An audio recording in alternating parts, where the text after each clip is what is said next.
आज की कहानी का नाम है जीवन में खालीपन दुखद। नमस्कार मित्रों, आपका हमारे चैनल कहानियों के मंजर में स्वागत है। कहानी सुनने से पहले हमारे चैनल को लाइक और सब्सक्राइब करना ना भूलें। तो आइए सुनते हैं कहानी। Hindi life story. वीना अकेली बैठी बरामदे में चावल बीन रही थी। अपने जीवन के खालीपन के बारे में सोचकर अपनी आंखों के आंसू को पोंछ रही थी। जब से शादी करके इस घर में आई थी, सुकून का एक दिन नहीं जिया था। मायके की याद लगातार आंखों पर छप जाती। तभी दरवाजे पर दस्तक हुई। वीना की मुंह बोली बहन। अरे वीना, कैसे ही हो?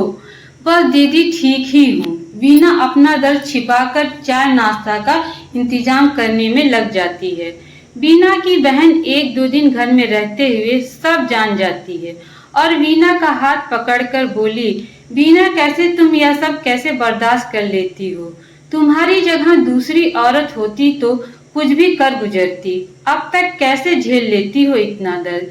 अपनी ही बहन के तीखे सवाल से वीना सहम सी गई और बोली, दीदी, सच कहूँ तो गलती तो मेरी ही है। जवानी की दहलीज पर कदम रखते ही मेरे कमजोर कदम लड़खड़ा गए थे और अपने ही घर वालों की इज्जत को नीलाम करके अपनों को ही दुखी कर दिया। मेरी जैसी बेटी की वजह से समाज बेटियों से नफरत करता है। मेरी पढ़ाई में ग्रेजुएशन के प्रथम साल में ही संजय मेरा प्रेम परवान चढ़ चुका था और अपने घर वालों की चेतावनी को अनदेखा करके मैंने संजय के प्रेम में आकर हर हद पार कर दी। संजय के पास खेती बाड़ी थी, आर्थिक स्थिति ठीक थी। यही देखकर बीच में ही पढ़ाई अधूरी छोड़कर हम दोनों ने शादी कर ली। संजय शादी के पहले ही दिन से नशे नाच नचाने लगा। जब ये सब देखा तो मेरी आंखें क्रोध गई। यकीन नहीं हुआ कि जिस संजय को मैं जानती हूँ तो ये यही है ही नहीं। उसकी हरकतें लोग लाज और मर्यादा को तार तार करती रही। शुरू का प्यार, इसी बीच दो बच्चे भी हो गए। अब तो रोज का हो गया। अब तो साहस जुटाने के बाद भी संजय का विरोध नहीं कर पाती हूँ। दीदी, बहुत बड़ी गलती की है मैंने। काश माता पिता का कहना मानती। मुझे संजय के बारे में पूरी जानकारी निकालना चाहिए था।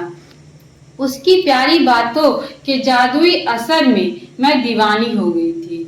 रूबिका, सच सच बताओ, संजय तेरे साथ मारपीट भी करता है? सबके सामने तेरा अपमान करता है? तेरी आंखों के सामने दूसरी लड़कियों के साथ संबंध बनाता है क्या? बताओ दीदी। शादी जब तक नहीं हुई थी तब तक संजय अच्छा इंसान होने का नाटक करता रहा। मैं समझ ही नहीं पाई। दीदी, अब तो दो बच्चे भी हो चुके हैं। मेरे अंदर छुपी हुई बेबस माँ ने जिंदा औरत के स्वाभिमान को मार दिया। मैंने हालत से समझौता कर लिया। रूबिका, तुम्हारे जैसी पढ़ी लिखी औरत के मुंह से ऐसी बातें अच्छी नहीं लगती। अभी भी समय है। उस नशेड़ी से पीछा छुड़ा लो। वीना, दीदी, एक माँ की ताकत तो सारी दुनिया जानती है, लेकिन उसकी मजबूरी और कमजोरी को कोई नहीं समझता। दीदी, अब तो ये बच्चे ही जीने का सहारा हैं। इनके सहारे उम्र गुजार लूंगी।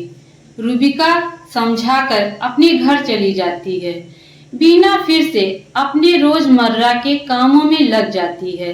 शाम जब संजय आया तो वीना ने स्वादिष्ट पकवान परोसे, लेकिन संजय ने गुस्से में वीना को घर से निकालने को बोलने लगा, अब मेरा मन भर गया है। मुझे दूसरी शादी करनी है। तुझसे ज्यादा पढ़ी लिखी और सुंदर लड़की से शादी करूंगा मैं। अरे तू अपने माता पिता की नहीं हुई तो मेरी क्या होगी? तुझ जैसी लड़कियां किसी की नहीं होती।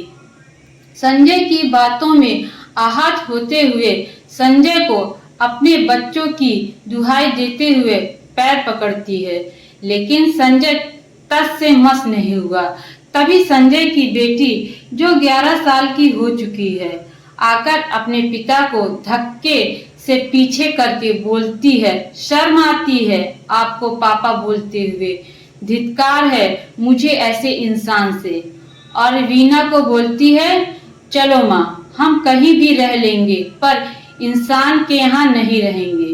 वीना अपने दोनों बच्चों के साथ घर छोड़कर किराए के घर पर रहने लगी थी। एक छोटा सा काम करते हुए दोनों बच्चों को पढ़ाने लगी। कई सालों के बाद आज सब्जी लेने वीना बाजार गई थी कि अचानक से रास्ते में उसको संजय दिखा। बहुत ही हीन दीन हालत में वीना को देख उसके पास आकर बोला, वीना कैसी हो? आज इतने साल बाद तुम तो और सुंदर हो गई हो। हाँ, लेकिन आप बहुत बदल गए। ऐसी हालत क्यों हो गई आपकी? संजय रोते हुए, तुमसे अलग होकर जब दूसरी शादी की तो बस मेरे पैसे के लिए जुड़ी थी। जब तक पूरा पैसा प्रॉपर्टी बेचकर खा नहीं लिया तब तक प्यार था। फिर मेरा स्वास्थ्य खराब हुआ तो छोड़कर चली गई। पड़ोस के लोग खाना दे जाते हैं, उसी को खाकर समय बेसमय जब मिल जाता है जिंदा हूँ। वीना की आंखें भर आई। संजय को तुरंत घर लाकर खाना और कपड़े लाकर दिया। बच्चों से भी बोला कि अपने पिता को माफ कर दे। संजय की आंखों से आंसू की धार बहती रही। अपने बेटे बेटी को गले से लगाकर बहुत देर तक रोता रहा। मेरे प्यारे मित्रों, आज की कहानी यहीं पे समाप्त होती है। मेरी कहानी आप लोगों को कैसी लगी कमेंट करके जरूर बताइएगा। धन्यवाद।